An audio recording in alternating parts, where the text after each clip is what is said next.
Seorang pria tengah bertarung dalam duel sengit melawan monster misterius.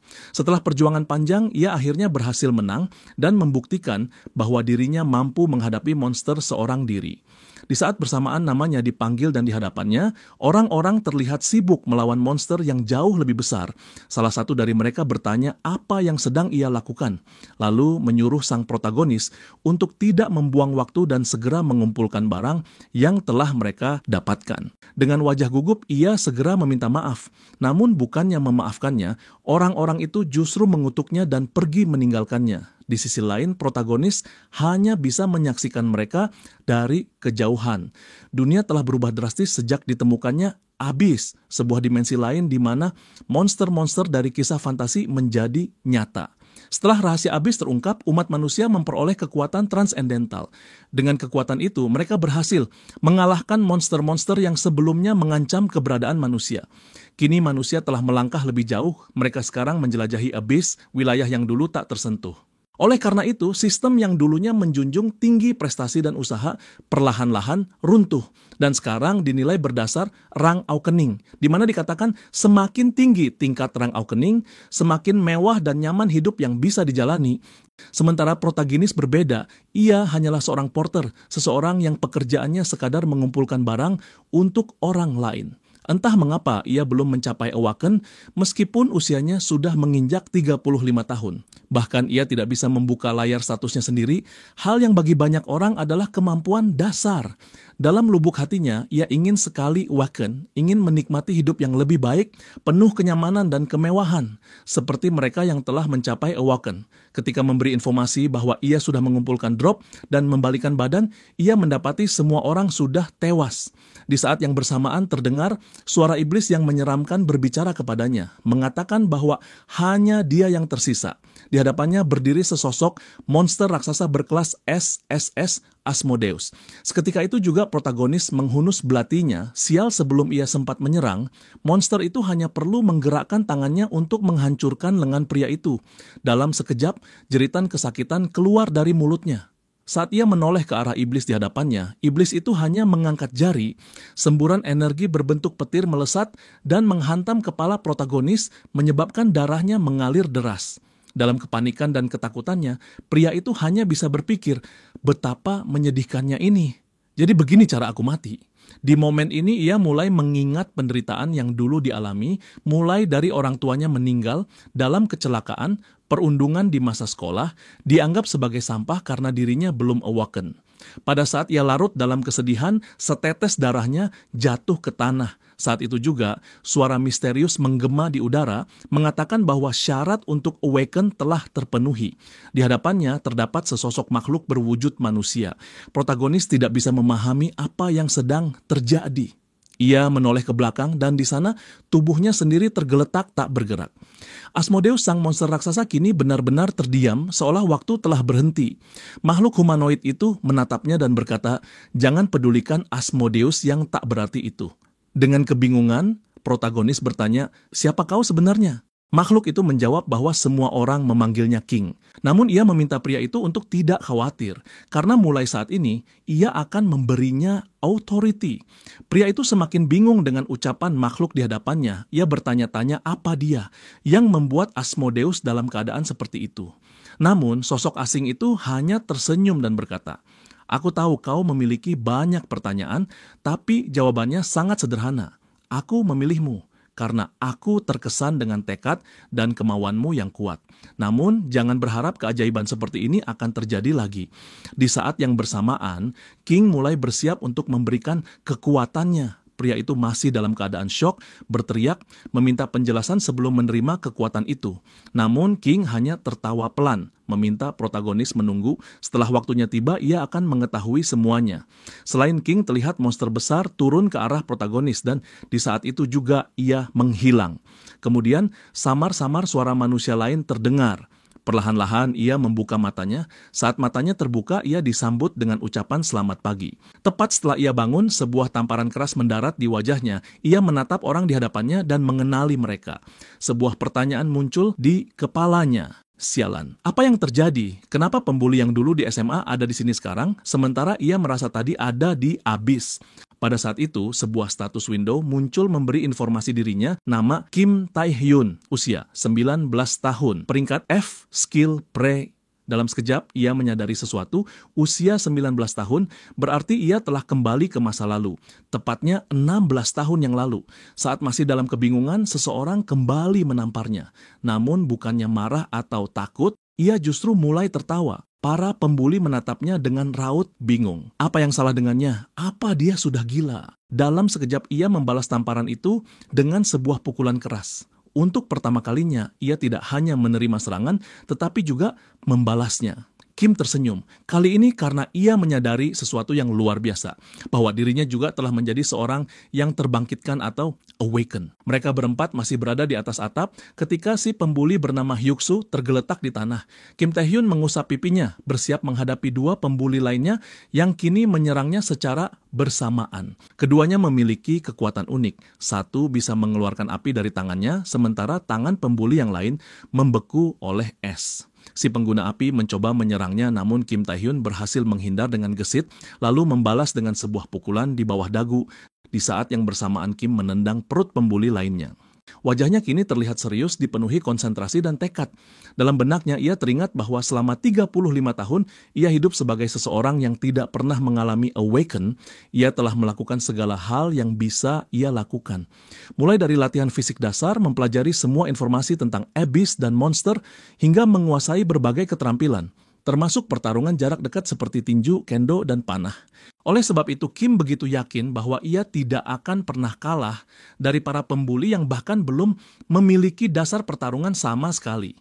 Dua pembuli itu maju untuk menyerangnya, namun Kim melawan balik dengan mudah, melayangkan pukulan-pukulan akurat ke arah mereka. Keduanya terjatuh ke tanah. Kim Tae-hyun mengatur napasnya sambil menatap tubuh para siswa yang sudah terkapar di bawah. Ia tersenyum kecil dan berkata bahwa sepertinya ia perlu kembali melakukan latihan fisik lagi. Namun tiba-tiba Hyuk-soo mengejutkannya. Dengan nada meremehkan, ia tidak percaya Kim Tae-hyun telah awakening. Dengan penuh emosi, ia memaki Kim dan segera melepaskan kekuatannya. Perlahan tubuh Hyuk-soo berubah menjadi batu yang tampak kokoh dan keras. Kemampuannya disebut Stone Skin, sebuah kekuatan peringkat C yang membuat tubuhnya diperkuat dengan lapisan batu yang muncul dari kulit. Hyuk-soo melancarkan serangan pukulan berlapis batu, namun Kim dengan cepat menghindar dari serangan itu. Hyuk-soo tidak berhenti, ia segera meluncurkan serangan lain yang hampir saja mengenai Tae-hyun. Tepat saat itu Hyuk-soo tiba-tiba melompat ke arahnya dan berusaha menghantamnya dengan kedua tinjunya sekaligus. Serangan dahsyat itu menghasilkan ledakan besar yang seketika menggetarkan seluruh atap bangunan. Ketika area mulai perlahan-lahan bersih dari debu, ternyata Kim tidak terkena serangan tersebut.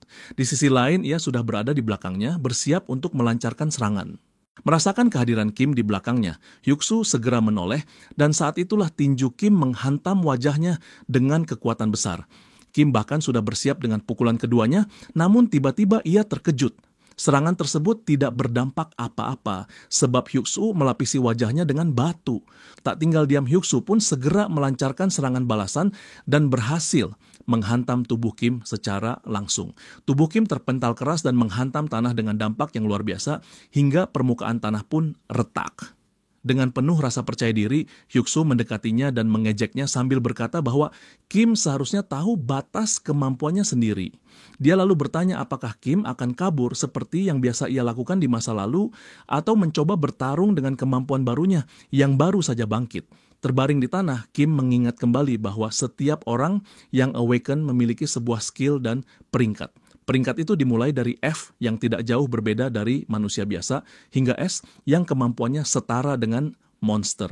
Kekuatan fisik dan kemampuan para awakened meningkat secara drastis.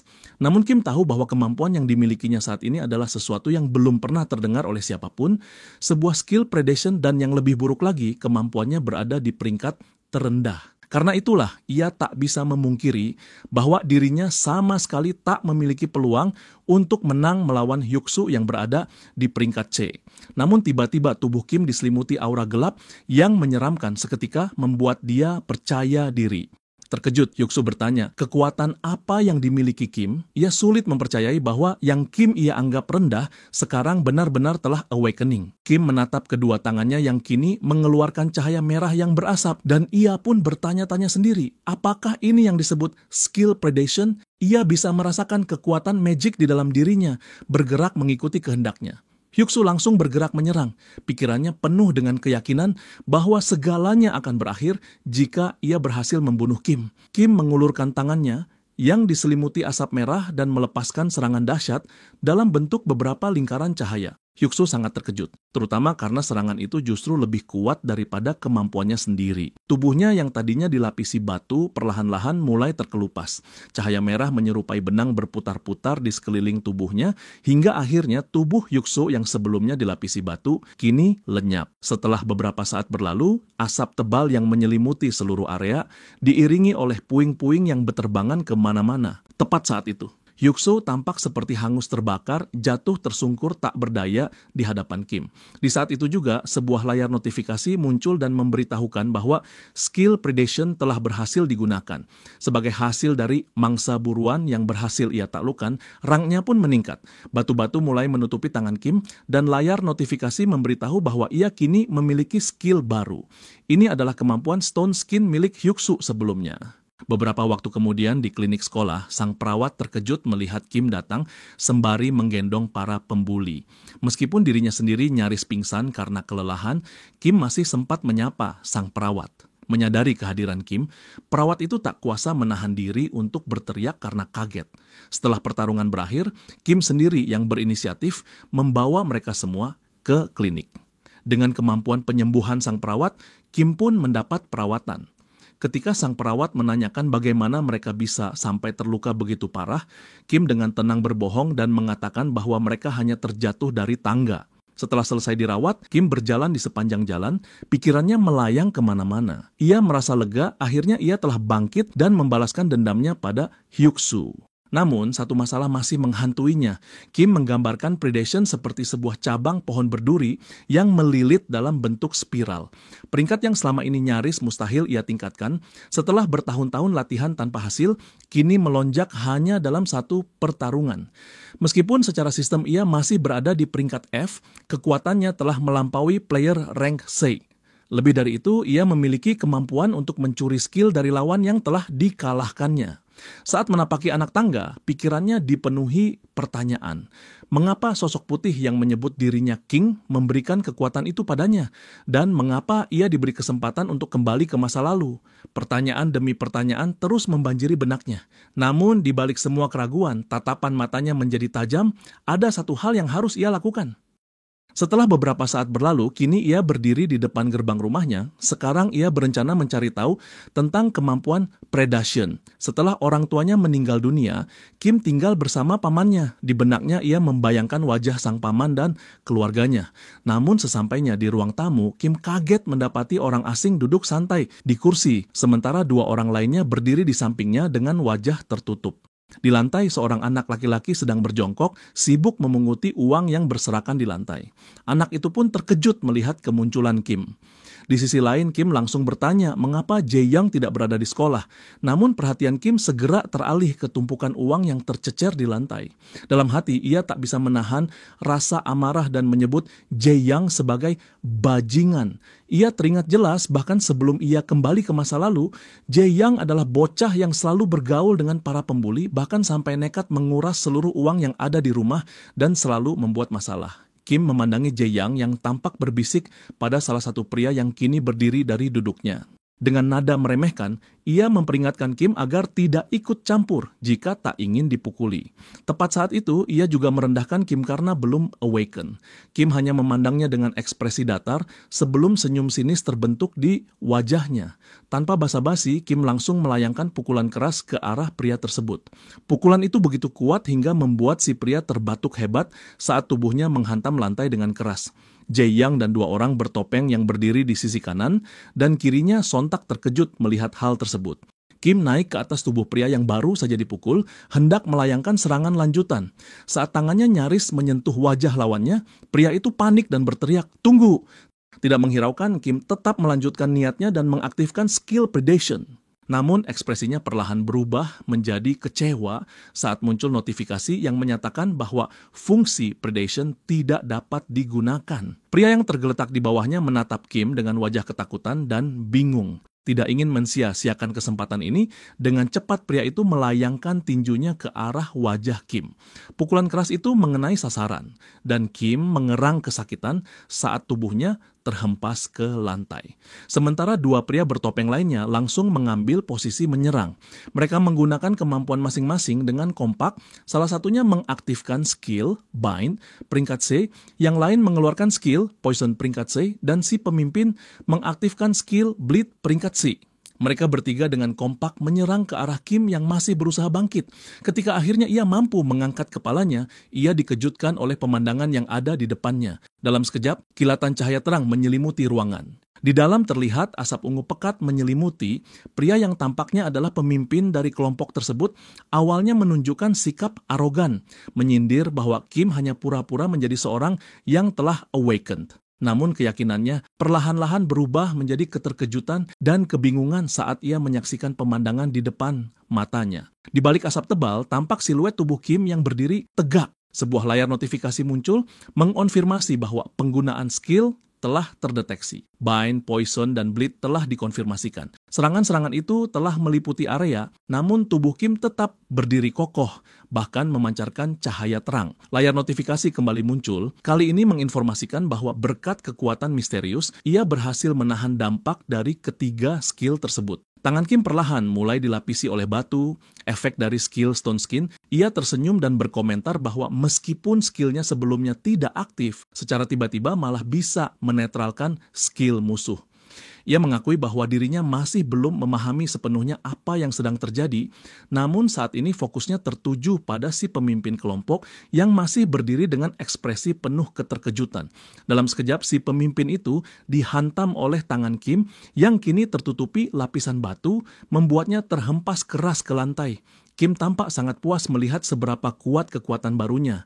Taehyun menatap ke bawah, ke arah tubuh-tubuh yang kini tergeletak tak berdaya di lantai. Dua hal penting yang baru saja ia pelajari dari insiden ini. Salah satunya adalah bahwa jendela status yang hanya bisa dilihat oleh orang yang awaken. Menyadari bahwa meskipun ia memiliki informasi yang cukup rinci, tidak semuanya ditampilkan secara lengkap. Ia sadar bahwa mananya tidak berkurang dan kemampuan predation tidak aktif yang mengindikasikan bahwa ada faktor lain selain mana yang memengaruhi penggunaannya. Selain itu, ada efek pasif tersembunyi dari skill predation yang mampu menetralisir kemampuan terkait kondisi abnormal, seperti keracunan atau pendarahan. Meskipun hal ini tidak tercantum dalam deskripsi kemampuan tersebut. Sambil menopang dagu, ia berpikir untuk secara perlahan memastikan apakah dugaannya memang benar. Tepat saat itu, ia mendapati Jae-young sedang membungkuk ke hadapan Taehyun. Dengan penuh semangat, Jae-young menyatakan bahwa setelah melihat betapa hebat sepupunya itu, ia mulai merenungi tindakan-tindakannya sendiri, lalu memohon maaf kepada Taehyun. Jae-young kemudian melanjutkan dengan mengatakan bahwa ia akan menjilat sepatunya atau menggonggong seperti anjing. Ia siap melakukan apapun yang diinginkan Taehyun darinya. Ekspresi jijik terlihat jelas di wajahnya saat mendengar Jae-young benar-benar menggonggong seperti seekor anjing. Namun pikirannya teralihkan oleh kejadian lain yang akan berlangsung hari ini. Kejadian yang melibatkan entitas merah raksasa dengan 4 mata yang menutupi langit. Taehyun lalu memberitahu Jae-young bahwa ia akan memaafkannya. Hal ini membuat Jae-young merasa antusias dan senang. Taehyun melanjutkan bahwa ia menginginkan sesuatu sebagai imbalan, yaitu agar Jae-young menemaninya menyelesaikan sesuatu. Awan gelap menyelimuti langit. Pintu masuk ke tempat tersebut dilengkapi dengan papan peringatan. Seorang pria berpakaian jas dan 2 wanita sedang berada di dalam area tersebut. Mereka tengah memperhatikan situasi yang ada di hadapan mereka. Mereka segera menyadari bahwa yang terjadi adalah sebuah gate break. Mereka menyaksikan bagaimana monster-monster bermunculan dari dalamnya. Gate break adalah fenomena di mana monster-monster muncul akibat terbukanya jalan menuju abyss. Jika dibiarkan, peristiwa ini dapat menyebabkan dungeon disaster. Pria tersebut berkomentar bahwa sudah 10 tahun sejak terakhir kali terjadi dungeon break. Ia menjelaskan bahwa gerbang tersebut muncul secara tiba-tiba sehingga para monster menyerbu keluar. Salah satu wanita menyatakan bahwa jika dilihat dari jenis monster yang muncul, jika mereka tidak segera bertindak, maka bencana dungeon hanya tinggal menunggu waktu. Wanita yang satunya lagi panik dan bertanya apakah mereka perlu segera mengevakuasi penduduk di sekitar area tersebut. Seseorang menjawab bahwa hal itu tidak perlu. Dengan penuh percaya diri, ia menjelaskan bahwa mereka sudah memiliki skill miliknya, yaitu Barrier Rank B. Karena gerbang ini hanya berkekuatan C, maka monster-monster yang muncul pun juga berada di tingkat kekuatan yang sama, yaitu peringkat C. Di tengah ia memberi penjelasan secara mengejutkan penghalang di belakangnya pecah, dan para monster mulai keluar. Dua wanita yang menyaksikan kejadian itu segera memanggil pemimpin tim mereka dengan nada khawatir. Pria itu langsung berbalik dan dengan satu tendangan ia berhasil mengalahkan beberapa monster sekaligus. Ia mengatakan kepada kedua wanita itu bahwa sebagai petarung peringkat B, mereka seharusnya mampu mengatasi situasi ini dengan mudah. Di sisi lain terlihat Jae-young dan Tae-hyun berlari sambil berbincang. Tae-hyun meminta Jae-young untuk berhenti memanggilnya Pak. Dari pengamatan Tae-hyun Gate Break yang terbuka, levelnya hanya C rank. Sementara itu, personel pengendali yang ada di sana adalah petarung peringkat B, sehingga mereka tidak akan kesulitan menghadapi lawan sekelas C rank. Namun semuanya akan baik-baik saja jika ini memang benar-benar dungeon peringkat C. Pernyataan itu mengejutkan dan membuat Jae-young ngeri. Di area terlarang, tubuh-tubuh monster mati berserakan membentuk tumpukan. Seorang pria bersetelan jas memeriksa mayat-mayat tersebut sambil merasa ada yang janggal. Ia tidak bisa memahami bagaimana monster-monster dengan peringkat rendah bisa menembus penghalang peringkat B miliknya. Lalu sebuah kemungkinan terlintas dalam pikirannya bahwa mungkin saja mana yang meluap di area itu melebihi rangnya. Mereka melihat beberapa monster berwajah seram keluar dari gerbang tersebut. Di antara mereka ada satu monster berukuran sangat besar dengan deretan gigi tajam yang mengerikan. Mereka terus mengamati makhluk itu yang berusaha menerobos penghalang. Monster itu membuka mulut lebarnya dan mengeluarkan raungan yang menakutkan. Terkejut, pria itu bertanya, "Makhluk apa itu?" Belum sempat mendapat jawaban, monster tersebut kembali meraung keras dan akhirnya berhasil menghancurkan penghalang. Setelah penghalang roboh, lebih banyak monster melewati celah yang terbuka. Raungan monster raksasa itu menggema dengan keras, menciptakan suasana mencekam. Monster tersebut dikenal dengan sebutan ogre raksasa, sebuah makhluk kelas A. Dalam ketakutan, ia menyadari bahwa insiden di gate ini bukanlah ancaman kelas C seperti yang diperkirakan sebelumnya, melainkan ancaman kelas A yang jauh lebih berbahaya. Dalam hitungan detik, api menyelimuti pandangannya, ledakan keras pun terjadi. Jae-young terus berbicara sambil berlari. Ia mulai berpikir bahwa Tae-hyun mungkin saja benar, tapi tetap merasa hal ini terlalu tidak masuk akal. Bagaimana Tae-hyun bisa tahu tentang semua ini? Sementara itu Tae-hyun sendiri tak bisa mengatakan bahwa semua ini pernah ia alami sebelum dirinya kembali ke masa lalu. Jae-young berkata, fakta bahwa mereka tidak mengeluarkan perintah evakuasi, pastinya mereka sudah mengurus gate tersebut. Tae-hyun hanya menjawab, intuisi. Jawaban ini membuat Jae-young bingung. Tae-hyun mencoba menjelaskan bahwa firasatnya mengatakan demikian, tapi Jae-young sudah menyadari bahwa Tae-hyun sedang berbohong. Ia hampir memarahi Tae-hyun karena mencoba membodohinya, namun kalimatnya terputus saat mereka mendengar teriakan nyaring dari arah depan. Manusia berlarian menyelamatkan diri sementara para monster mengejar mereka. Orang-orang berteriak agar yang lain segera lari karena telah terjadi gate break. Suasana berubah mencekam, jeritan ketakutan terdengar di mana-mana. Jae-young tampak pucat pasi, pikirannya kosong seketika. Namun Tae-hyun tetap tenang dan bertanya apakah Jae masih ingat apa yang harus ia lakukan dan mendesaknya untuk segera melakukannya. Jae-young ragu-ragu, lalu bertanya apa yang akan dilakukan Tae-hyun. Tae-hyun menjawab bahwa ia akan menyingkirkan para monster itu dan akan segera menyusul dari belakang. Sementara tubuhnya perlahan mulai diselimuti batu. Sementara itu, sebuah gedung tinggi yang besar diterangi oleh beberapa cahaya dari berbagai arah. Seorang pria memandangi kerlap-kerlip cahaya kota dari atas gedung. Ia menjelaskan bahwa kebocoran gerbang yang awalnya diperkirakan hanya peringkat C, ternyata merupakan peringkat A. Mereka tidak bisa berharap pada bantuan tambahan karena para pemburu lainnya sedang sibuk menaklukkan dungeon dan menjelajahi jurang abyss. Pria itu menoleh ke arah lawan bicaranya dan dengan nada cemas menyatakan bahwa satu-satunya harapan yang tersisa hanyalah seorang yang telah awaken dengan peringkat A. Dengan nada putus asa namun penuh harap, ia memohon bantuan dari orang itu. Ia memanggilnya An Hyun-soo. Blade of Lunacy Awaken rank A. Orang yang dipanggil An Hyun-soo itu meneteskan air mata sembari menggigit bibir. Ia berkata pada semua orang untuk bertahan karena ia akan segera datang menolong mereka.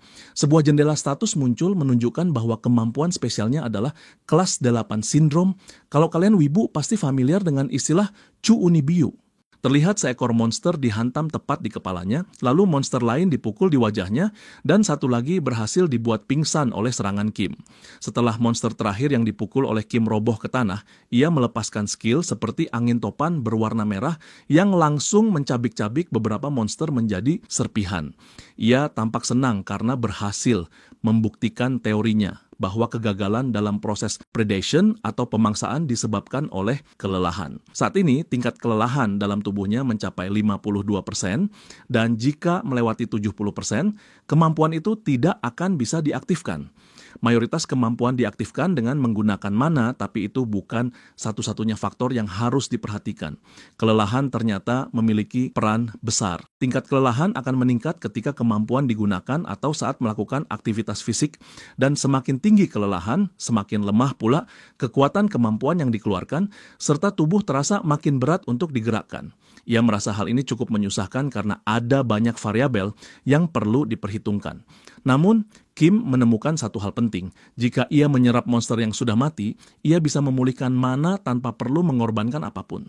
Hal ini bisa terjadi karena aktivitas kehidupan target sudah berhenti sepenuhnya, sehingga tidak ada lagi konsumsi mana. Dengan begitu, proses pemangsaan bisa diselesaikan dengan sukses dan ia bisa memulihkan mananya secara gratis.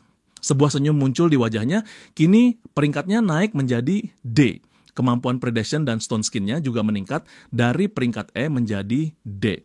Dari sini ia menyimpulkan bahwa semakin sering ia menggunakan kemampuan predation, semakin besar pula potensi dirinya untuk berkembang.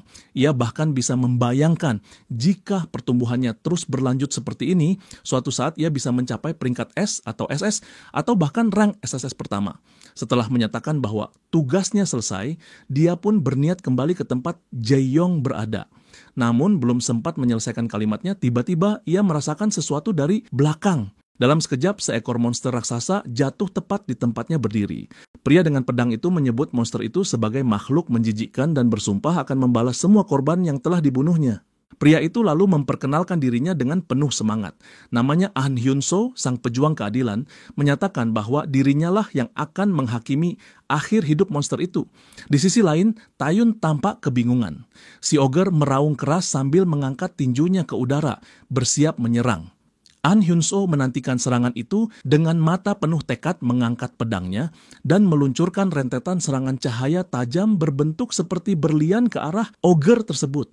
Serangannya begitu dahsyat hingga menciptakan ledakan besar di tengah kota. Taehyun terkejut menyaksikan apa yang baru saja terjadi. Ia nyaris tak percaya bahwa pria itu bisa mengalahkan monster peringkat A dengan begitu mudah. Dia pun menyimpulkan bahwa pria itu pastilah seorang Awaken peringkat A yang sendirian berhasil menghentikan insiden break sebelum ia regresi. Kini ia baru saja memastikan sendiri bahwa kekuatan pria itu memang sekuat yang dikabarkan. An Hyun-soo kemudian tersenyum dan menunjukkan ekspresi konyol saat ia menyatakan bahwa monster bodoh itu akhirnya mati di tangan pedang keadilannya.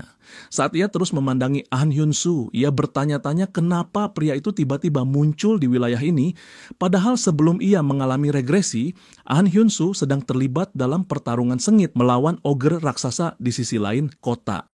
An Hyun-soo tampak fokus mendoakan para warga yang telah gugur. Ketika Taehyun sedang mengamati Hyun-soo, mendadak muncul sebuah jendela notifikasi yang mengindikasikan bahwa sebuah skill telah terdeteksi. An Hyun-soo tiba-tiba ditikam tepat di dada oleh seorang pria botak yang muncul dari belakangnya. Ia memuntahkan darah sambil terbatuk dan berkata, "Apa?" Dengan senyum jahat, pria itu berseru bahwa akhirnya ia berhasil menangkap An Hyun-soo. Sebagian besar area kota telah hancur akibat kejadian itu. Sementara itu, sebuah pasar pakaian tampak tidak mengalami kerusakan sama sekali. Jae-young sedang memperhatikan seorang perawat yang tertidur di atas sofa. Jae-young berkeringat dingin, ragu-ragu sambil bertanya dalam hati, apakah yang akan ia lakukan ini benar? Ia teringat pada percakapannya dengan Taehyun. Saat itu ia diberitahu bahwa banyak orang akan kehilangan nyawa dan salah satu dari mereka adalah perawat sekolah mereka, Choi Na-yung. Tae-hyun menjelaskan bahwa perawat itu akan tewas karena ia memilih menolong orang-orang daripada menyelamatkan diri. Tae-hyun lalu bertanya apakah Jae-young bisa membuat orang tertidur dengan kemampuannya. Jae-young pun mengiyakan. Setelah itu, ia mendapat instruksi untuk membuat sang perawat tertidur dan membawanya ke tempat yang aman. Sisanya akan ia tangani sendiri. Jae-young kemudian melanjutkan memperhatikan Choi Na-yung yang masih terlelap. Jae-young bertanya-tanya bagaimana mungkin sepupunya tiba-tiba tahu begitu banyak hal. Sebuah pikiran terlintas di benaknya meski terdengar tidak masuk akal. Hanya itu satu-satunya penjelasan yang masuk akal. Ia memikirkan kemungkinan bahwa sepupunya telah awaken dengan kemampuan untuk melihat masa depan. Ia pun berseru dengan penuh kekaguman bahwa bisa melihat masa depan adalah hal yang luar biasa. Kembali ke Kim Tae-hyun, ia hanya bisa mengumpat melihat pemandangan di hadapannya. An Hun-woo sedang memegangi dadanya, berhadapan langsung dengan pria yang telah menusuknya.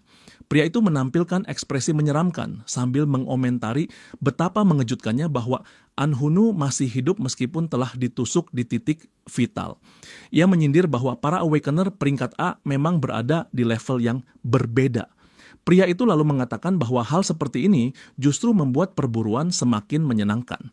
Nama pria tersebut adalah Han Sang-do, seorang villain peringkat B yang memiliki kemampuan siluman atau stealth. Di dunia ini, para awakener yang menyalahgunakan kekuatannya untuk melakukan kejahatan disebut sebagai villain, dan Han Sang-do adalah salah satunya. Han Sang-do adalah seorang psikopat pembunuh yang saat terjadinya insiden Gatebreak berkeliling membunuh orang-orang hanya demi kesenangan pribadinya. Kim tidak bisa memahami situasi ini karena di kehidupan sebelum dia mengalami regresi, An Hun-woo dan Han Sang-do tidak pernah bertemu. Ia mulai bertanya-tanya apakah masa depan telah berubah karena kehadirannya. An Hun-woo pun marah besar saat menyadari bahwa pria di depannya adalah seorang villain. Ia menghunus pedangnya dan bersumpah akan menghukum pria itu dengan tangannya sendiri. Namun langkahnya terhenti ketika terdengar suara erangan ogre. Seketika perhatian An Hun-woo dan Han Sang-do teralihkan ke arah sumber suara tersebut. Ogre itu meraung keras hingga membuat mereka jatuh. Pada saat itu ogre mengangkat tinjunya bersiap untuk melancarkan serangan. Ketika tinjunya menghantam tanah, ledakan besar pun terjadi. Untungnya Hyung-soo dan Han Sang-do berhasil menghindar tepat waktu. Melihat bagaimana ogre itu mengamuk, Han Sang-do memutuskan untuk menyerahkan Hyung-soo kepada ogre tersebut. Perhatian Han Sang-do pun teralihkan kepada sosok lain. Ia kini berhadapan langsung dengan Kim. Han Sang-do tampak bersemangat dengan kemungkinan memiliki mangsa baru. Tanpa basa-basi, ia meluncurkan serangan ke arah Kim yang tampaknya lengah dan tidak siap. Senjatanya hampir menyentuh leher Kim sambil ia berteriak menyuruh Kim untuk mati. Han Sang-do mengira serangannya akan mengenai leher Kim. Namun seketika Kim melapisi lehernya dengan batu. Setelah itu, Kim meluncurkan tendangan kuat ke arah Sang-do. Sang-do terlihat kesal ketika menyadari bahwa lawannya ternyata seorang yang telah awaken. Kim menyapanya sebagai villain peringkat B, Han Sang-do, dan hal itu membuat Sang-do mulai waspada. Kim kemudian bertanya apakah dia orang gila yang selama ini melakukan pembunuhan secara diam-diam dengan keterampilan stealth. Sambil tersenyum, Kim mengaku merasa senang bisa bertemu dengannya. Lengan Kim yang tertutup lapisan batu beradu keras dengan pedang Sang-do. Sang-do tampak menikmati pertarungan dengan terus menyerang Kim bertubi-tubi. Pola pertarungan ini terus berlangsung. Sang-do menyerang dengan pedangnya, sementara Kim bertahan menggunakan lengannya yang dilapisi batu sebelum kemudian membalas serangan tersebut. Keduanya lalu mundur beberapa langkah. Sang-do memuji kemampuan bertarung Kim. Ia menatap Kim sambil berkata bahwa tak disangka pedangnya menjadi tidak berguna melawannya. Ia kemudian menambahkan bahwa meski Kim mungkin tahu sesuatu tentang dirinya, bukan berarti Kim bisa langsung menyimpulkan bahwa ia punya peluang untuk menang. Sang-do kemudian memberinya nasihat bahwa dunia ini tidak selalu berjalan sesuai dengan rencana atau keinginannya. Tiba-tiba Sang-do menghilang dari pandangan. Kim langsung menyadari bahwa lawannya menggunakan kemampuan siluman. Ia segera mengambil posisi bertahan, bersiap menghadapi musuh yang tersembunyi.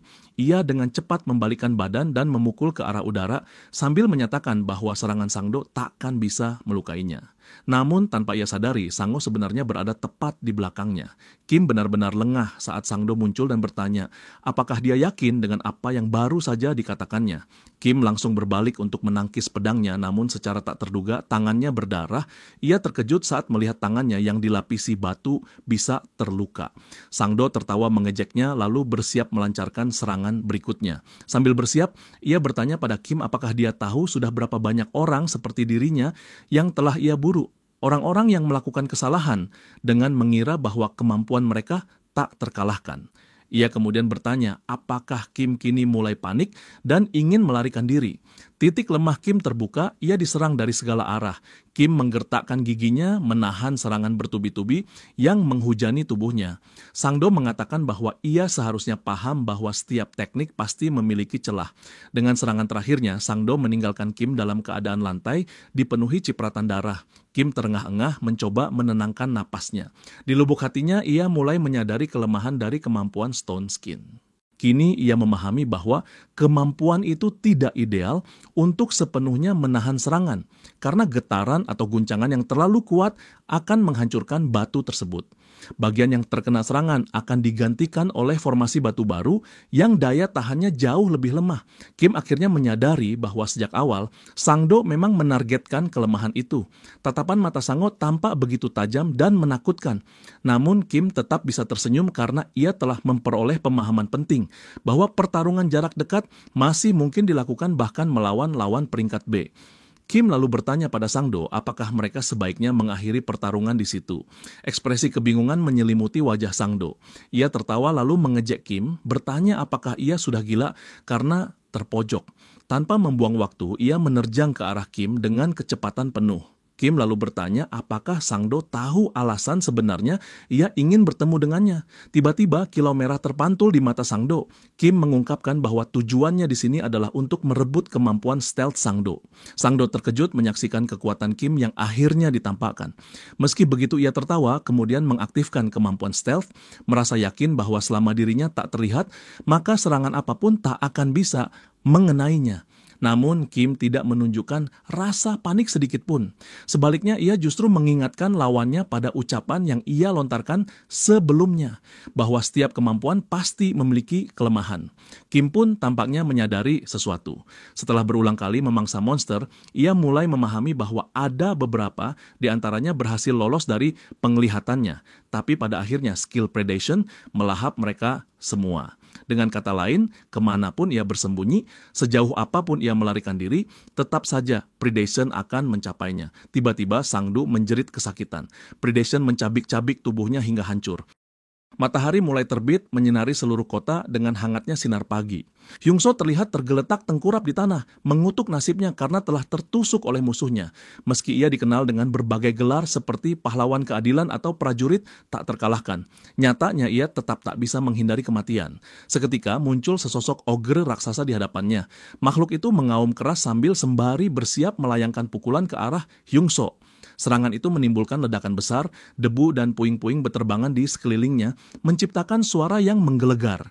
Saat debu mulai mengendap dan pandangan mulai jelas, ogre itu terkejut. Tubuh Hyung-soo tak terlihat di tempat yang seharusnya. Kim telah menggunakan kemampuan stealth untuk menyelamatkan Hyung-soo dari serangan tersebut. Cahaya terang dari matahari terbit perlahan mengusir kegelapan langit malam. Seorang pria dan wanita tampak terkejut ketika mereka membuka pintu.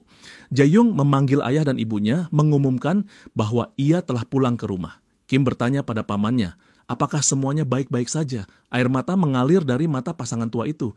Mereka begitu lega karena para monster tidak menyakiti anak-anak mereka. Pasangan tua itu mengatakan bahwa rumah mereka berantakan, seolah-olah seseorang telah merusaknya. Namun Jae-young tetap bersikeras bahwa tidak ada apa-apa yang terjadi, bahkan meminta Kim untuk mengiyakan. Seseorang sedang menonton berita melalui ponsel.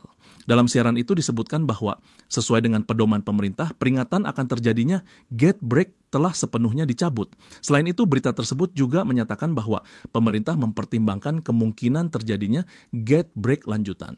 Oleh karena itu, memutuskan untuk menutup sekolah-sekolah di sekitar lokasi selama 1 minggu. Seiring dengan munculnya kabar tentang orang yang selamat, publik mulai merasa lega.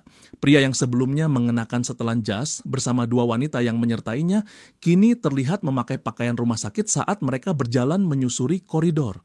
Perawat Choi sedang menjelaskan kepada pihak kepolisian bahwa ia terbangun di dalam sebuah pusat perbelanjaan tanpa mengingat bagaimana ia bisa sampai di sana. Sementara itu, Hansu tampil dalam siaran langsung untuk mengumumkan bahwa dialah bukan orang yang telah mengalahkan Giant Orge. Ia mengungkapkan bahwa pahlawan sejati sebenarnya adalah orang lain. Namun karena jasad ogre raksasa tersebut belum ditemukan dan keberadaan villain yang menyerang masyarakat masih belum diketahui, membuat publik merasa khawatir dengan langkah-langkah pengamanan yang ada mungkin tidak cukup memadai. Orang yang sedang menonton berita itu kemudian mematikan ponselnya.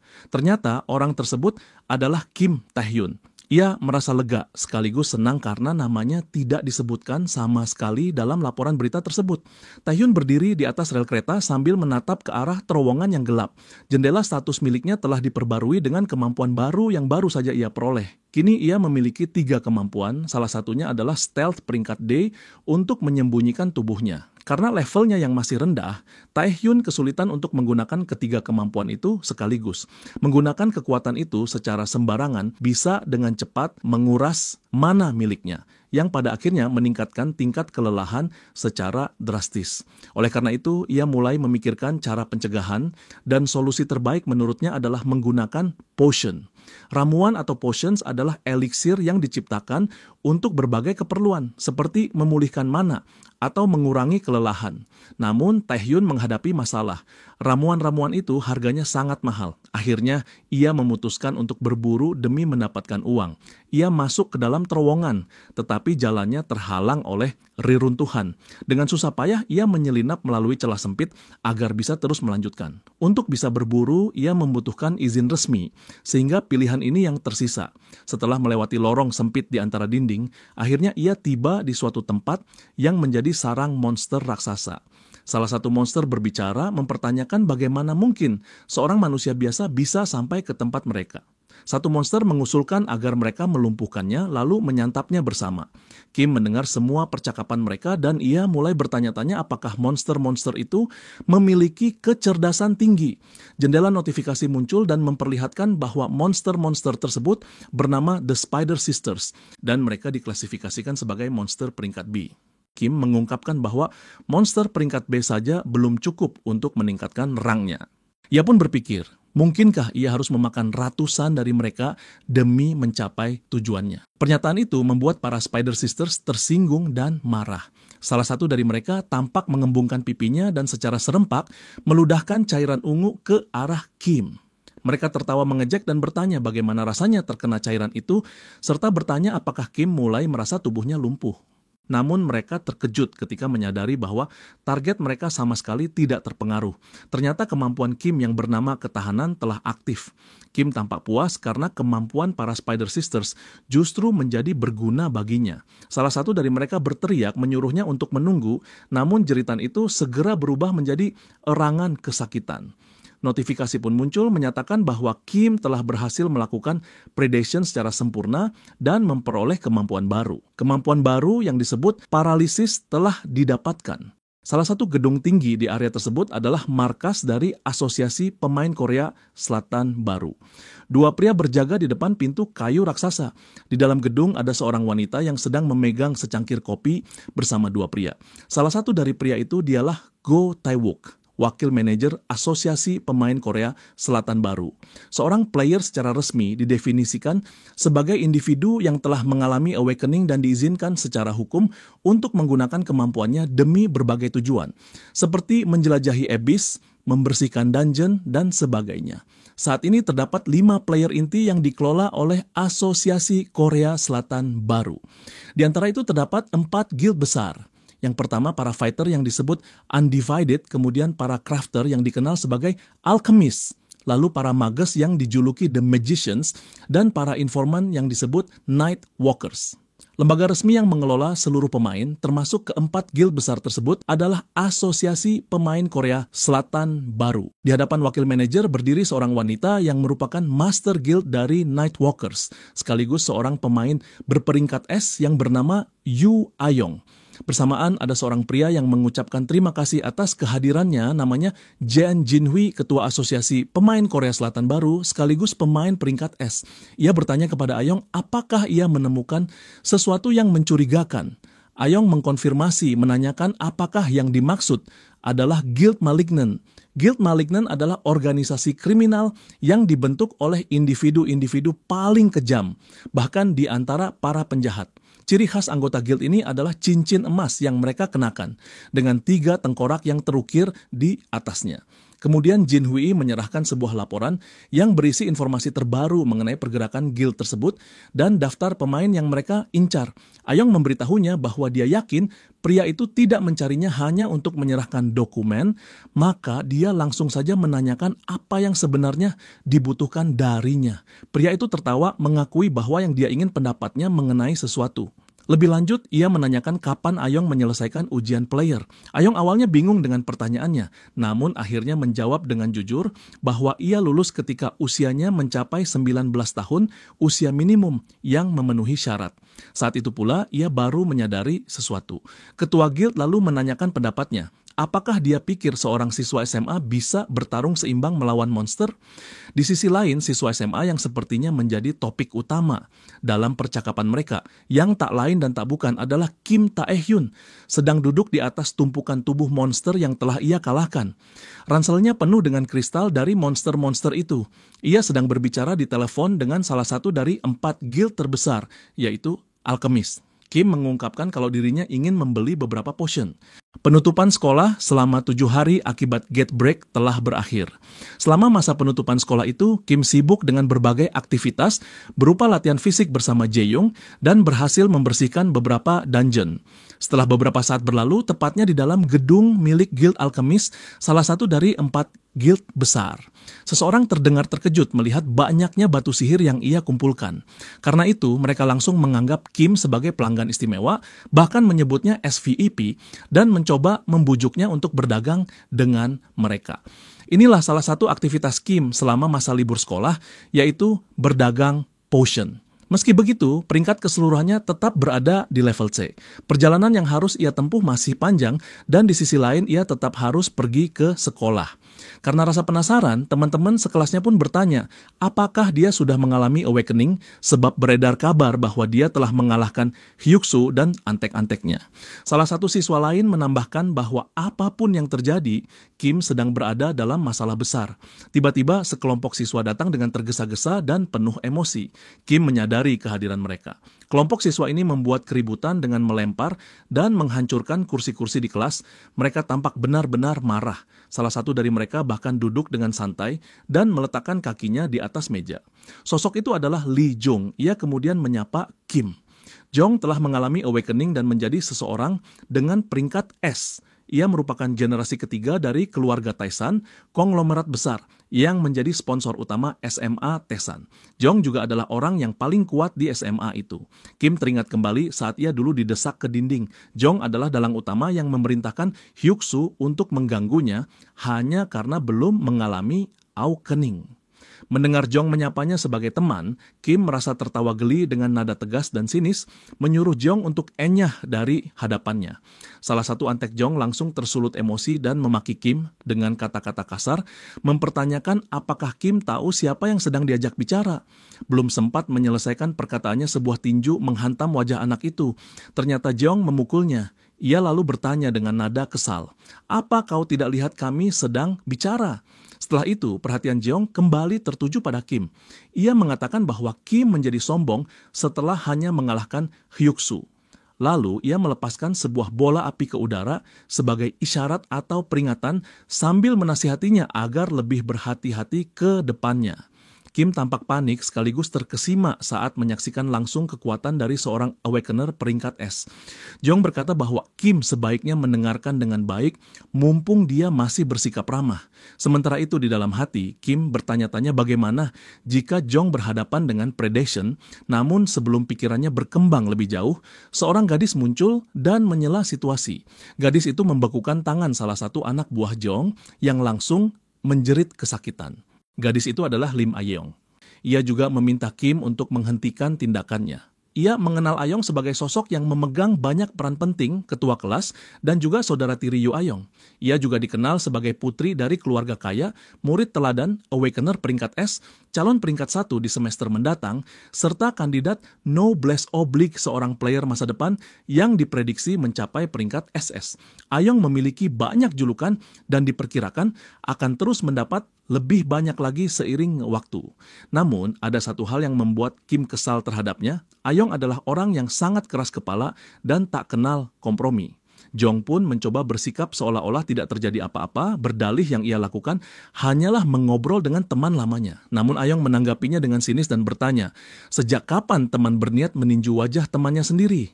Jeong memperingatkan Ayong agar berhati-hati dengan ucapannya. Ayong menanggapi ancaman itu dengan ancaman balik. Jika dia tidak pergi sendiri, maka ia akan menggunakan kekuatan paksa. Keduanya saling mengintimidasi dengan kekuatan masing-masing. Dalam hati, Kim berharap mereka segera berhenti karena jika tidak, seluruh kelas akan berubah menjadi medan pertempuran. Akhirnya Jeong memalingkan wajahnya dan memutuskan untuk pergi mengatakan bahwa ia sama sekali tidak berniat untuk bertarung di sini. Namun itu hanyalah tipuan, ia membalikkan badan sambil bersiap melepaskan bola api dari tangannya. Tiba-tiba bel sekolah berbunyi, mengejutkan ketiganya. Suara pengumuman dari klub penyiaran terdengar melalui speaker. Isi pengumuman itu adalah bahwa akan diadakan kelas khusus yang diselenggarakan oleh asosiasi player di aula utama dan seluruh siswa diminta untuk segera berkumpul di sana. Pengumuman itu diulang 2 kali karena situasinya yang cukup mendadak. Api yang menyelimuti Lee Jong perlahan mulai padam. Ia kembali menatap Ayong dengan tajam. Ayong membalas tatapan itu sambil bersiap menghadapi serangannya. Tapi Lee Jong hanya mencibir dan keluar dari ruangan. Ia sempat berkata bahwa Kim Tae-hyun beruntung kali ini sebelum akhirnya menutup pintu dengan keras. Begitu mereka benar-benar keluar dari pandangan, Ayong segera menoleh ke arah Kim dan menanyakan apakah dia baik-baik saja. Ia berniat mengatakan bahwa Lim tidak perlu berterima kasih padanya, tetapi Kim sudah tidak berada di kursinya lagi. Ayong terkejut karena Kim ternyata sudah berdiri di depan pintu. Kim bertanya kenapa Ayong masih berdiri di situ dan apakah dia tidak mendengar pengumuman untuk segera berkumpul di aula utama. Setelah itu, Kim mengatakan bahwa dia akan pergi duluan. Ayong hanya bisa berdiri terpaku, ia bertanya-tanya dalam hati, apakah Kim memang selalu bersikap seperti itu. Beberapa saat kemudian, di aula utama, para siswa tampak penasaran dengan isi kelas khusus tersebut. Terlebih lagi karena acara itu diselenggarakan oleh asosiasi pemain. Banyak yang bertanya-tanya apakah kelas khusus itu ada hubungannya dengan insiden gate break. Di atas panggung, seseorang mulai berbicara. Pria memperkenalkan dirinya sebagai Gu Tae-wook, wakil manajer SDM dari Asosiasi Pemain. Ia mengumumkan bahwa kedatangannya ke sana memiliki 2 tujuan. Pertama, untuk menyampaikan permintaan maaf atas respon buruk dari pihak asosiasi pemain terhadap insiden gate break. Dan yang kedua, untuk memberikan player trials. Di sisi lain, terlihat Ji-young yang sedang tersulut emosi perihal masalahnya dengan Kim. Ayong pun dalam pikirannya berencana berbicara secara pribadi dengan Kim usai upacara. Sementara itu, Kim yang tidak tahu apa-apa hanya menguap santai tanpa memperhatikan situasi. Para siswa mulai saling berbisik, bingung dengan pengumuman itu. Mereka tidak mengerti apa hubungannya seleksi pemain dengan mereka, apalagi seleksi tersebut baru dibuka untuk usia 19 tahun ke atas, sedangkan mereka bahkan belum memenuhi syarat usia tersebut. Mendengar keributan kecil di antara para siswa, Tae-wook memahami pemikiran mereka. Namun ia segera menjelaskan bahwa kini hal tersebut juga akan berkaitan langsung dengan mereka.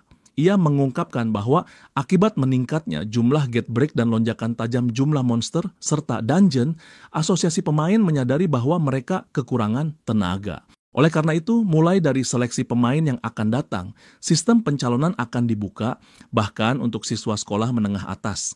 Para siswa pun terkejut mendengar hal tersebut. Tae-wook melanjutkan penjelasannya bahwa calon peserta dari setiap sekolah akan dipilih berdasarkan kombinasi beberapa faktor, seperti nilai hasil penilaian kemampuan, catatan akademik, dan perilaku. Kim tersenyum, sedikit tidak percaya dengan penjelasan itu. Ia tahu betul bahwa player trial memang telah dibuka untuk siswa SMA. Proses seleksi sebenarnya sudah dimulai, dilakukan melalui kemampuan Tae-wook yang disebut Observer's Eye. Kemampuan ini memungkinkan Tae-wook untuk mengukur secara kuantitatif seluruh kemampuan seseorang, bahkan kemampuan ini memungkinkan penggunanya untuk melihat status window atau informasi detail tentang targetnya. Tae-wook berbicara dalam hati di atas kepala masing-masing siswa. Ia melihat angka-angka dan ia berpikir bahwa angka-angka ini jauh lebih tinggi dibandingkan dengan siswa dari lokasi lain yang pernah ia lihat. Ia langsung tahu bahwa mereka memiliki potensi besar untuk menjadi pemain hebat. Namun yang paling mengejutkan di antara semua siswa itu adalah dua siswa ini. Lee Jong yang memiliki nilai 1924 dan Lim Ah-yong dengan angka mencengangkan 2335. Tae-wook teringat bahwa Nightwalker pernah mengirimkan daftar kandidat yang direkomendasikan kepadanya, tapi dia masih sulit percaya bahwa ada begitu banyak individu yang telah awaken namun belum mendapatkan pelatihan sama sekali. Hal ini membuatnya senang untuk segera menulis laporan rekomendasi begitu ia kembali nanti. Saat itu Jong mengangkat tangan, tindakan itu cukup mengejutkan dan membingungkan bagi Tae-wook. Lalu Jong berkata bahwa ada beberapa kandidat yang tidak layak untuk direkrut yang membuat Tae-wook bertanya-tanya apa maksud dari tidak layak. Jeong kemudian menjelaskan bahwa player trial sebenarnya bertujuan untuk menilai siapa saja yang benar-benar cocok untuk menjadi player di antara mereka yang telah awaken. Dengan kata lain, yang ingin ia sampaikan adalah bahwa seseorang yang belum awaken seharusnya tidak ikut serta dalam proses seleksi ini. Jong pun menatap Kim Tae-hyun seolah ingin mengatakan bahwa ucapannya itu ditujukan padanya. Kekuatan bukanlah satu-satunya hal yang menentukan seseorang layak menjadi player. Tentu rank awaken penting, namun kemampuan menghadapi situasi yang kompleks atau pengetahuan luas tentang abyss. Semuanya merupakan keterampilan kompleks yang harus dievaluasi untuk bisa menjadi player. Jong pun melanjutkan penjelasannya dengan nada serius, mengatakan aspek-aspek itu semua berasal daripada awaken dan kembali menyindir Kim sebagai orang yang belum awaken. Beberapa murid terdengar tertawa kecil. Kim pun menyadari bahwa Jeong memprovokasi demi memastikan apakah dirinya sudah awaken atau belum. Ayong sempat ingin menegurnya, namun terhenti di tengah kalimat saat ia membayangkan sikap Tae-hyun yang ia bantu sebelumnya. Ia pun membalikkan badan dan memaksa dirinya untuk tidak peduli lagi. Jong lalu menyatakan pada Tae-wook bahwa mereka seharusnya segera mengusir para murid yang belum terbangkitkan dari aula. Tae-wook menjawab bahwa ia memahami maksudnya, namun keputusan tetap ada di tangan para siswa apakah mereka ingin menghadiri kuliah tersebut atau tidak. Jeong terus memprovokasi Tae-hyun, meski begitu Kim tidak memperdulikan, ia juga tahu bahwa untuk mendapatkan rekomendasi, ia tak selalu harus menunjukkan kemampuannya secara langsung. Tae-wook memperhatikan ketiga murid itu dengan saksama. Dalam pikirannya, ia menganggap Jeong menyedihkan, seorang pemain peringkat S, tapi masih menyempatkan diri untuk merundung orang lain. Lalu perhatiannya beralih pada Kim, seorang yang belum awaken dengan potensi yang belum diketahui. Anehnya, ketika Tae-wook menggunakan kekuatannya untuk memeriksa Kim, sistem justru menyatakan bahwa informasi tidak bisa diverifikasi. Hal itu mengagetkannya. Tae-hyun mengatakan kepada Jong bahwa ucapannya memang ada benarnya. Ia menambahkan bahwa tidak ada gunanya bagi seseorang yang belum awaken, yang statusnya masih rendah, untuk menghadiri kelas khusus seperti itu. Hal itu hanya akan melukai harga diri. Jong merasa terkejut sekaligus bingung atas jawaban Kim. Lalu Kim segera pergi dari tempat itu sambil mengacungkan jari tengah ke arah Jong. Tindakan ini membuat Jong marah. Sementara Gae-wook masih belum bisa memproses apa yang baru saja terjadi, bingung mendapati Observer's Eye-nya tidak bekerja terhadap Kim Tae-hyun. Padahal bahkan terhadap ketua guild dan ketua asosiasi, kemampuan itu tidak pernah gagal. Ia benar-benar tak mengerti mengapa kemampuan tersebut tidak berfungsi terhadap anak seperti Kim. Ia terus memperhatikan punggung Kim. Ketika Kim hendak membuka pintu, Gae-wook berkali-kali menerima notifikasi bahwa informasi yang diminta tidak bisa diverifikasi. Kemudian Kim menoleh ke arah Gae-wook dan menyeringai.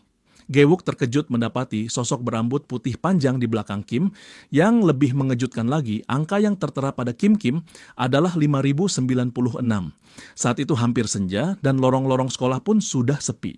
Perpustakaan tampak sunyi senyap. Kim duduk di atas tumpukan buku tinggi sambil membaca, menghabiskan sisa harinya mencari petunjuk tentang Sang King. 3 orang pria muncul di hadapannya. Salah satu dari pria itu mengatakan bahwa Jeong sedang mencarinya dan menyuruhnya ikut bersama mereka. Sambil tetap membaca dan membalik halaman bukunya, Kim berkata tidak mau. Lalu salah satu dari mereka berkata, apakah benar Bibi Kim menjalankan sebuah restoran? Mendengar itu membuat Kim tampak bingung. Pria itu kemudian menyampaikan bahwa Jeonglah yang memberi pesan ini. Lalu ia melanjutkan bahwa Kim hanyalah seorang yatim piatu yang menyedihkan. Pria itu juga mengejek, bertanya apakah Kim ingin menyusahkan bibinya yang sudah jelas sedang berjuang keras.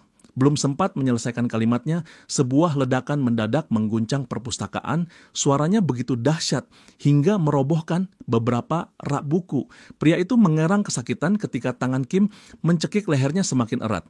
2 pria lainnya sudah tergeletak tak sadarkan diri di lantai. Dengan suara dingin, Kim memperingatkan pria itu agar tidak memaksanya mengulang pertanyaan.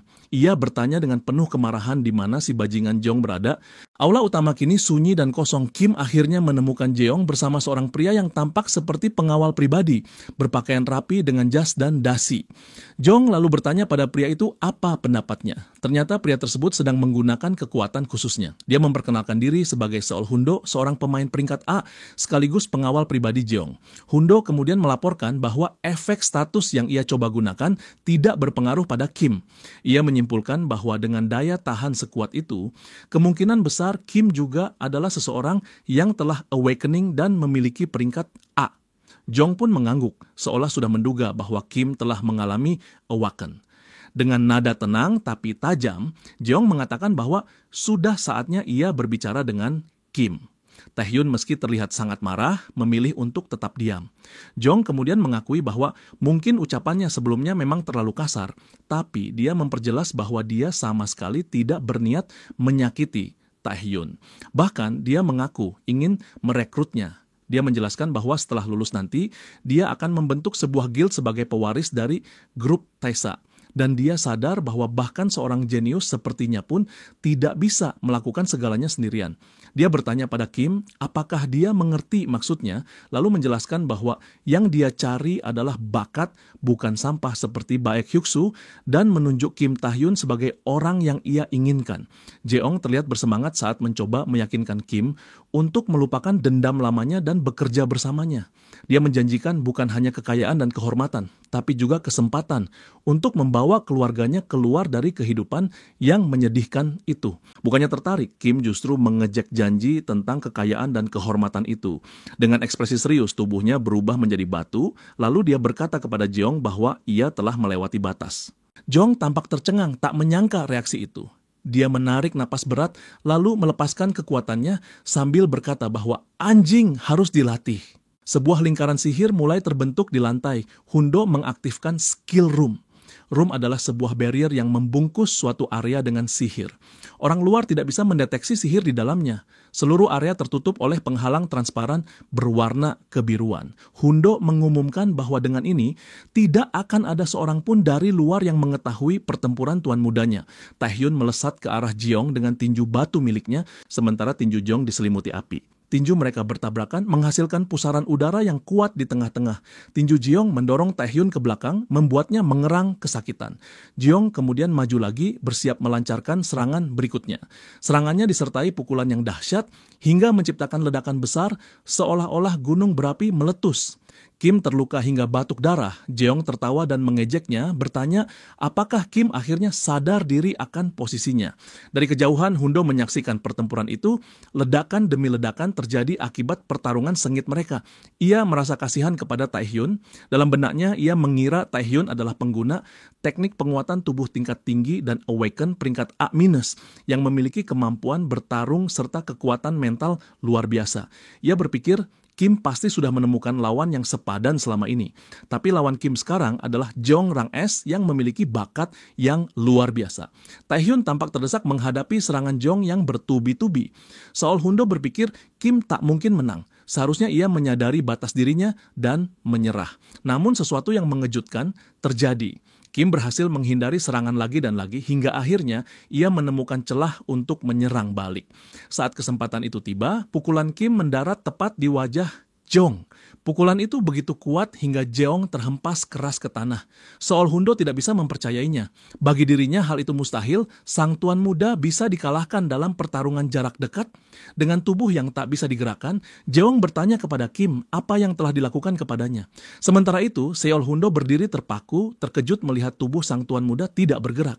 Ia berpikir bahwa pria itu pasti memiliki kemampuan lain selain penguatan tubuh. Melalui kemampuan predation, Kim telah memperoleh 3 skill, kulit batu, siluman, dan paralisis. Namun Kim Tan tidak langsung menggunakan semua kemampuannya sejak awal. Skill paralisis peringkat C tidak mudah menembus resistensi peringkat S, dan kemampuan stealth bisa langsung dinetralisir oleh serangan jarak jauh berbasis api.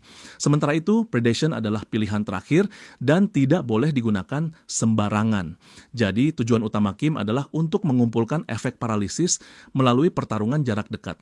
Skill dengan efek status akan bekerja lebih efektif jika serangannya mengenai langsung, bukan dari jarak jauh.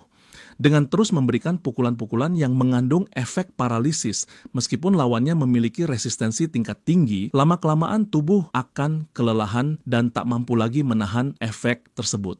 Hundo hanya bisa berdiri terpaku, terkejut menyaksikan semua yang terjadi.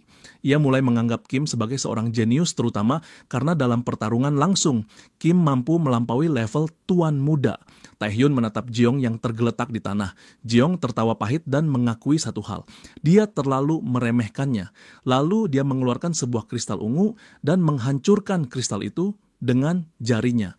Kim tertegun melihat hal tersebut dan tiba-tiba muncul sesosok kerangka raksasa dengan tulang rusuk menyala kekuningan. Lee Jong pun mengumumkan bahwa mulai saat itu ia akan bertarung dengan serius. Sosok yang diselimuti oleh api itu mengejar Kim, namun ia berhasil menghindari serangannya. Sambil terus berlari menjauh, hingga pada suatu titik, ia berbalik bersiap untuk melakukan serangan. Ia mengangkat tinjunya yang dilapisi batu, sementara kerangka raksasa di depannya menirukan gerakannya, juga mengangkat tinjunya yang diliputi oleh api. Keduanya mengepalkan tangan mereka, lalu saling menghantam. Tinju Kim berhasil menembus kobaran api yang menyelimuti tangan kerangka raksasa itu, namun lapisan batu pada tangannya mulai hancur perlahan-lahan. Benturan dahsyat tersebut menghasilkan ledakan besar yang membuat Kim terpental jauh ke belakang. Ia menjerit kesakitan saat tubuhnya menghantam tanah dengan keras. Hundo memperhatikan dengan seksama kerangka raksasa yang berdiri menjulang di atas Kim. Dalam hati ia bertanya-tanya apakah wujud tersebut adalah bentuk sejati dari Flame of Hearts milik tuan mudanya. Normalnya dengan level tuan muda yang sekarang seharusnya akan sulit untuk mengeluarkan kekuatan penuh dari skill rang S itu. Sebelumnya sang tuan muda telah menggunakan Magic Amplification Stone. Batu ini tercipta melalui proses pemurnian Demon Heart Stone. Item itu mampu memperkuat kekuatan sihir untuk sementara. Dengan bantuan batu tersebut, tuan muda yang sekarang bisa memanggil kekuatan sejatinya sebagai seorang S-rank. Tapi tetap saja ada satu masalah besar, Hundo mendesak tuan mudanya untuk menghentikan ini sekarang juga. Ia bertanya apakah tuan muda benar-benar berniat membunuh Taehyun. Hundo membujuknya dengan mengatakan bahwa kekuatan sihir yang sedang digunakan terlalu berlebihan bagi tubuh tuan muda. Jika dipaksakan, pembuluh darah di seluruh tubuhnya bisa pecah akibat lonjakan sihir yang terlalu kuat. Namun yang terjadi kemudian justru mengejutkannya. Tuan muda melepaskan semburan api ke arahnya. Dengan nada kesal menyuruhnya untuk diam, merasa terganggu karena seorang pengawal rendahan seperti Hundo berani memerintahnya. Perlahan-lahan, Taehyun bangkit sambil batuk-batuk. Jeong lalu menjelaskan ke pengawalnya bahwa orang rendahan ini telah mempermalukannya. Dengan itu, ia tidak bisa melepaskannya begitu saja. Taehyun terkejut ketika Jong berteriak. Tepat saat itu, ia melancarkan serangan dahsyat yang ke arah Taehyun dan tanah di sekitarnya hancur berkeping-keping. Jeong tertawa terbahak-bahak sambil berteriak agar Taehyun mati.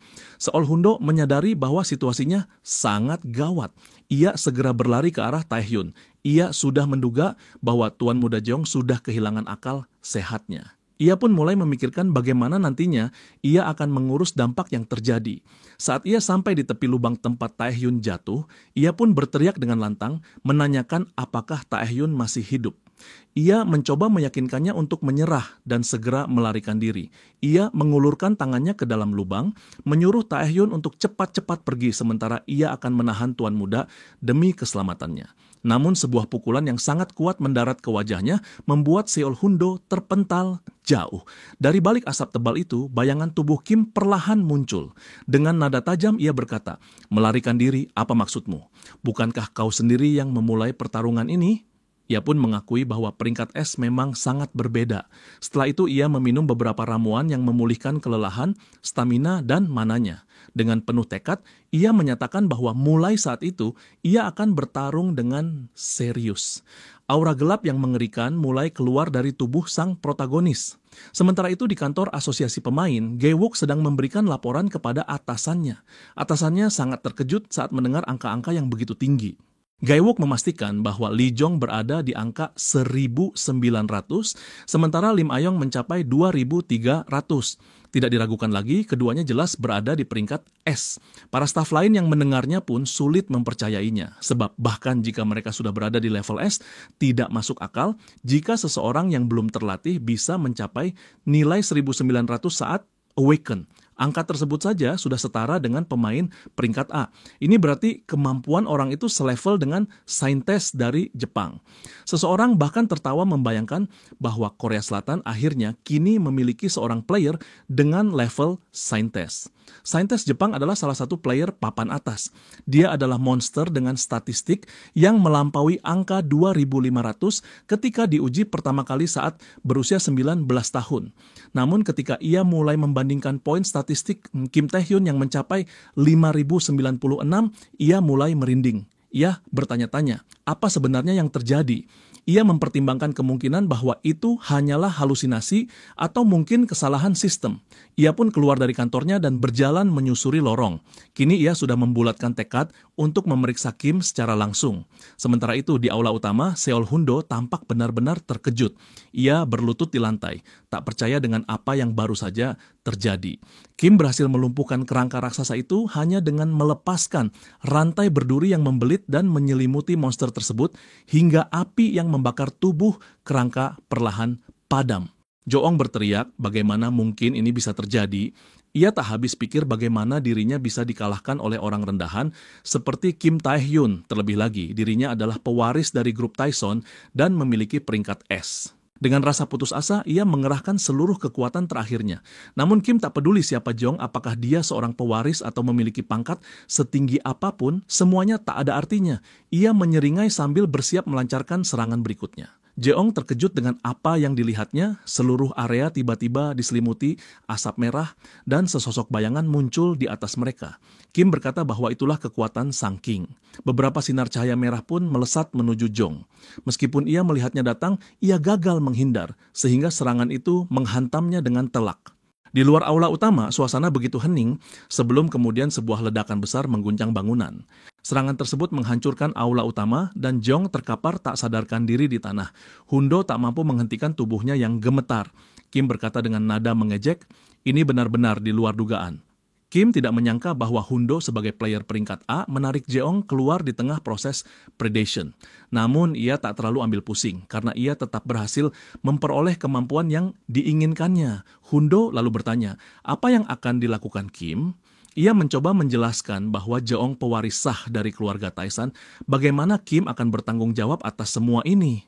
Mendengar itu Kim menyebut Seo Hundo tak tahu malu lalu menanyakan siapa sebenarnya yang memulai pertarungan ini dan apa aku terlihat seperti orang yang akan ketakutan menghadapi ancaman seperti itu. Kim mengatakan bahwa meskipun begitu, tak perlu khawatir karena ia tak memiliki niat untuk membunuh Jae-yong. Sebagai balasannya, Kim berkata bahwa sudah sepantasnya ia menerima kompensasi atas nyawa Jae-yong. Seo Hoon-do tampak terkejut dengan pernyataan itu. Kim lalu berkata bahwa secara nama dan status, Lee Jae-yong adalah pewaris resmi dari grup Taesan. Ia menyeringai dan berkata seharusnya setidaknya ia ingin 1 miliar won. Di luar aula utama, para murid berkumpul dan menyaksikan bagaimana bangunan itu dilalap api hingga menjadi abu. Seorang guru memerintahkan mereka untuk kembali ke tempat masing-masing. Para siswa bertanya-tanya, apakah ini adalah serangan dari penjahat atau monster? Di antara kerumunan itu ada Lim Ayong. Ia tahu betul bahwa itu bukanlah serangan musuh. Rasa mana dan kobaran api yang mengamuk itu terasa sangat familiar baginya.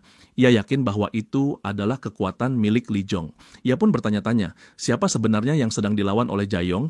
Ia kemudian membayangkan Jeong sedang menindas Kim Tae-hyun hingga membuatnya tak berdaya. Tanpa membuang banyak waktu, Ayong bergegas berlari menuju lokasi kejadian. Sang guru terkejut melihat tindakan spontan Ayong yang tiba-tiba menerobos maju. Dalam pelariannya, Ayong dipenuhi rasa penyesalan karena sebelumnya ia telah menilai Kim secara salah. Ia menyadari bahwa seharusnya ia tidak hanya menjadi penonton di aula utama tadi. Ia menyalahkan dirinya sendiri sambil terus mencemaskan keadaan Kim Tae-hyun. Dalam hati, ia berharap agar Kim bisa selamat dari kejadian itu. Sementara itu, di dalam bangunan, Jeong masih tak sadarkan diri. Kim Tae-hyun berdiri di samping tubuhnya yang terbaring. Itulah pemandangan yang disaksikan Ayong begitu ia tiba di dalam. Kim mengatakan bahwa Ayong datang di waktu yang tepat karena ia butuh seseorang sebagai saksi. Namun, ia segera mengoreksi ucapannya dan mengatakan bahwa sebenarnya ia butuh bantuan untuk memindahkan tubuh Jeong. Ayong terpaku dan terkejut melihat situasi di hadapannya. Tae-hyun segera menginstruksikan Ayong agar membawa Jeong ke ruang perawatan, atau lebih tepatnya ke rumah sakit. Tanpa berpikir panjang, Ayong langsung mendekati tubuh Jeong sambil bertanya pada Kim tentang apa yang sebenarnya terjadi. Kim berpura-pura tidak tahu dan berkata bahwa ia menemukan Jeong pingsan di situ dan berbohong kalau Jeong mungkin saja jatuh dari tangga. Ayong jelas merasa curiga dengan penjelasan itu. Namun Kim tetap berusaha mengelak. Kim langsung bergegas pergi meninggalkan Ayong dalam keadaan bingung. Beberapa saat berlalu, Kim pun terlihat dalam hati ia berpikir bahwa semuanya akan baik-baik saja karena kini Ayong sudah mengurus Jeong dan masalah terkait Taesan sudah diurus. Saat itu, Kim membuka jendela statusnya. Terlihat rangnya masih di level C, namun kini ia memiliki statistik baru bernama Charm dan ia juga memperoleh skill Monarch's Heart di peringkat C yang berfungsi meningkatkan statistik rekan satu tim. Kim cukup terkejut melihat adanya Charm karena biasanya atribut ini berkaitan dengan penampilan dan lebih sering dimiliki oleh para selebritas. Melihat hal ini membuatnya Kim bingung karena ia mendapat skill ini setelah melahap Jeong yang mana harusnya ia memperoleh Flame Heart bukan Monarch's Heart. Meski begitu ia merasa cukup senang karena skill yang memberi efek ke seluruh tim sangat langka, tak peduli peringkatnya. Sebagai seseorang yang akan menggunakan berbagai macam skill, Monarch's Heart yang memungkinkan penggabungan berbagai kemampuan, jelas jauh lebih menguntungkan bagi Kim. Ia mengungkapkan skill ini sebagai jackpot yang tak terduga. Ketika ia tengah berjalan di trotoar, beberapa mobil hitam tiba-tiba mengelilinginya. Kim langsung terkejut. Beberapa pria keluar dari mobil-mobil itu. Salah satu dari mereka berkata, akhirnya ketemu juga Kim Tae-hyun. Orang itu adalah Go Tae-wook yang datang bersama beberapa pengawal. Seketika Tae-wook mengajukan pertanyaan dengan aura yang mengintimidasi, menanyakan apa yang telah Tae-hyun lakukan di aula utama. Adegan beralih di dalam sebuah mansion, seorang pria tengah memegang segelas minuman kerasnya sambil bertanya, "Apa maksudmu? Swing anakku satu-satunya sedang dirawat di rumah sakit, ditambah permintaan uang ransum, lalu kompensasi 1 miliar won. Tak hanya itu, ia juga meminta agar seluruh perkara ini diselesaikan secara diam-diam." Anjing-anjing yang berada di samping pria itu terus menggonggong tanpa henti. Seo Hoon-do gemetar ketakutan sambil memohon maaf. Secara mengejutkan, pria itu berkata bahwa Seo Hoon-do boleh melakukan apapun yang ia mau. Seo Hoon-do tidak menyangka akan mendapatkan jawaban seperti itu. Pria itu tertawa kecil dan berkomentar bahwa Kim adalah orang yang cukup menarik yang membuatnya penasaran. Namun, ia juga menegaskan bahwa harga yang harus dibayar tentu harus sepadan dengan imbalannya. Pada saat itu juga Hundo memanggil pria itu dengan sebutan Tuan Presiden. Ia berkata bahwa lawan mereka hanyalah seorang anak muda dan tindakan tersebut terlalu kejam. Namun pria itu menyuruhnya diam dan memperingatkannya bahwa ia tidak akan mentoleransi anjing yang menggonggong. Pria tersebut adalah Lee Jong-soo, seorang pemain peringkat S sekaligus presiden dari grup Taesan.